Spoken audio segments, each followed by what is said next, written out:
সারা বাংলায় এক মুজিব লোকান্তরে লক্ষ মুজিবের লড়াই করে মুজিব আমার বিশ্বাস, মুজিব আমার চেতনা,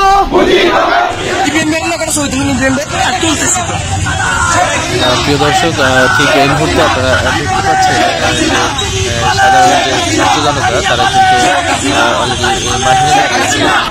তারা যে কোনো মূল্যে যে কোনো পরিস্থিতিতে আওয়ামী লীগকে আবারও ক্ষমতা আনার চেষ্টা করতেছে এবং আপনারা দেখতে পাচ্ছেন যে হাজারো ছাত্র জনতা তারা কিন্তু অলরেডি ঢাকার রাজপথে নেমে গিয়েছে এবং তাদের মুখে যে উত্তপ্ত স্লোগান সেটা কিন্তু আপনারা দেখতে পাচ্ছেন। প্রিয় দর্শক, আমরা দেখতে পাচ্ছি যে হাজারো লোক কিন্তু